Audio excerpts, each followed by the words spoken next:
Hello and welcome everyone. Welcome to Sustaining Sustainability, our new podcast series about what the COVID-19 crisis teaches us about sustainability going forward. I am CB Bhattacharya, your host. I am the 8J Zoffer Chair in Sustainability and Ethics at the University of Pittsburgh. And today it is my utmost pleasure to welcome Professor Jeffrey Sachs to the program.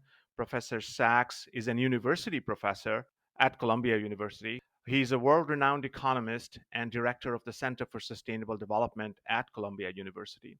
He's also director of the United Nations Sustainable Development Solutions Network and has served as an advisor to 3 United Nations Secretaries General.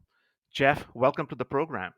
CB, thank you so much. Good to be with you at this moment to talk about serious issues.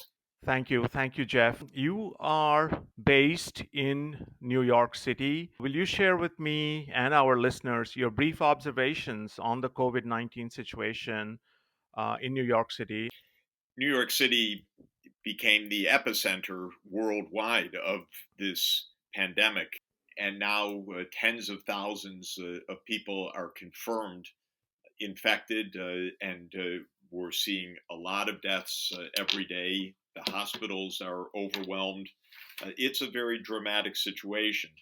New York is special in the sense of how packed it is and how much mixing there is of the population, including visitors from outside. But it's also important to say that any part of our country or any part of the world, as far as we know, is vulnerable to the spread of this virus unless precautions are taken.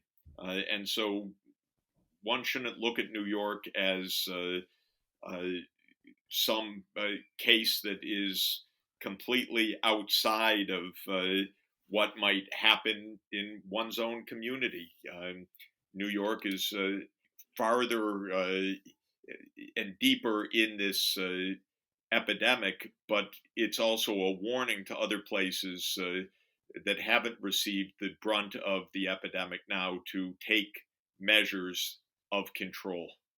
Does the COVID-19 crisis tell us anything about what's wrong with our society and help prepare us for other crises that are surely going to hit us in the years to come?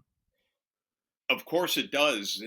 First of all, experts have been warning for years of the vulnerability to new and re-emerging infectious diseases. There are other risks, of course, where the experts are shouting, get serious, get your act together, do something, whether it's air pollution or other kinds of environmental hazards or climate change. Right. And perhaps this is a good time to raise awareness amongst our listeners on the Sustainable Development Goals. Can you tell us and tell our viewers kind of what the Sustainable Development Goals are and why it is important for us to talk about the SDGs at this time? Well, yeah, thanks for asking. So the Sustainable Development Goals are goals that were agreed by all of the countries of the world. That's 193 governments that are members of the United Nations back in 2015. And they say everybody should have a decent life, not in poverty, with equality of men and women, with every child getting schooling, with all of us having access to health care, and protecting the natural environment. And maybe people say, oh, that's just do-goodism, that's naive. But the fact of the matter is we could have those real and good things if we were serious about them. We could have health care for all. We could have decent schools for our kids. We could have clean air. We could have an energy system based on wind and solar power rather than on fracking and coal that would actually give us better lives. So That's what the Sustainable Development Goals are about. That if you don't have a health system, uh, you're going to get hit. If you have air pollution, it's going to make the situation worse. But it also is a more general point that uh, if we're inattentive, foolish, anti scientific, as Trump is, well, we're going to end up in disasters. Yeah, yeah. So the crisis, I imagine, this crisis is making the other impending crises that are looming large kind of more salient, and our vulnerabilities more salient. Would that be a fair point to make?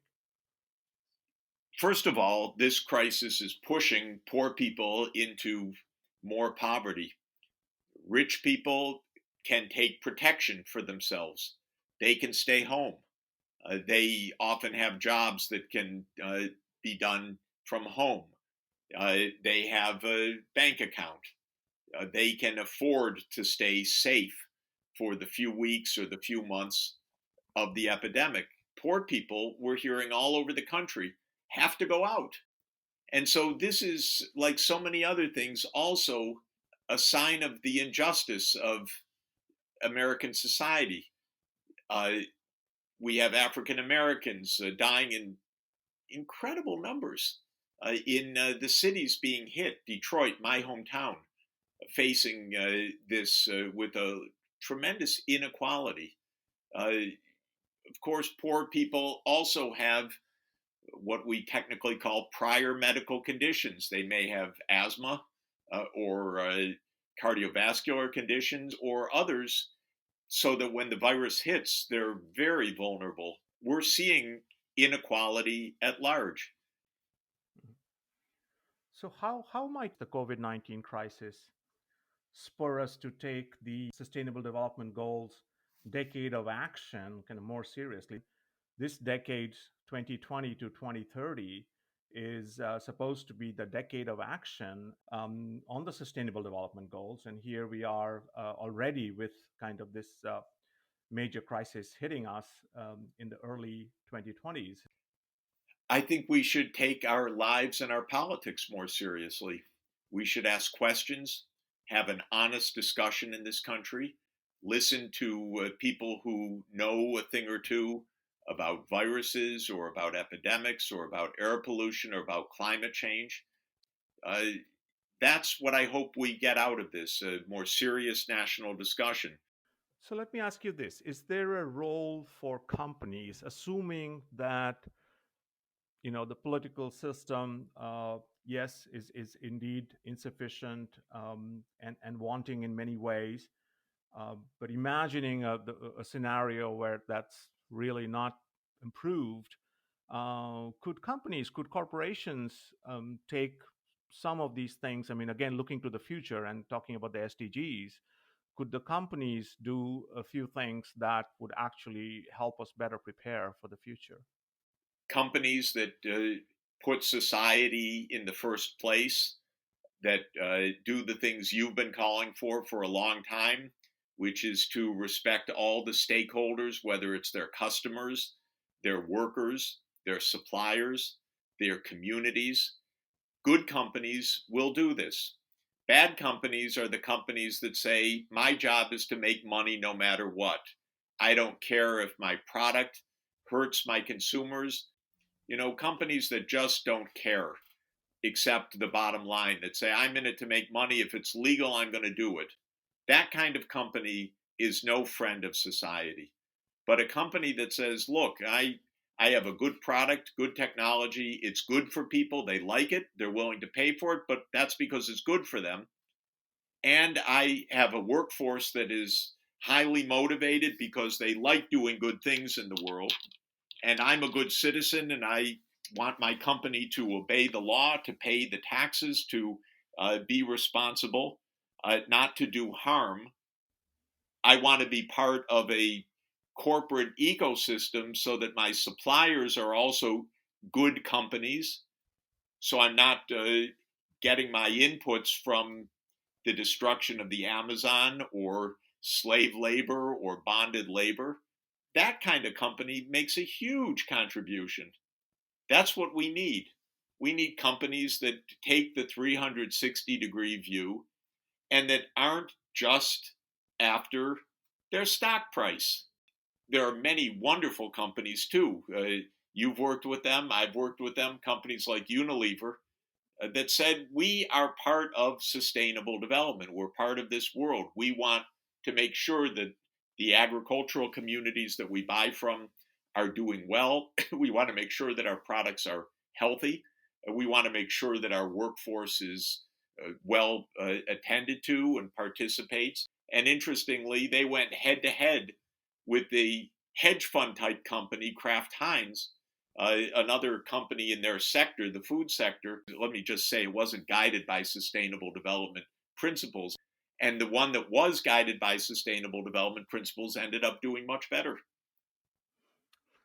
So, Jeff, we are coming to the close of our time together. And imagine I am a corporate listener, and I actually do believe in that money is all there is to it.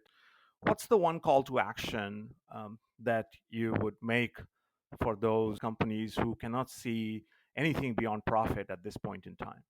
Well, I would give you a warning, actually, which is you will fail and your business will fail, because in the end, society is going to have an accounting. So I would urge, think ahead, do right by society, and that will be actually for the long term good business.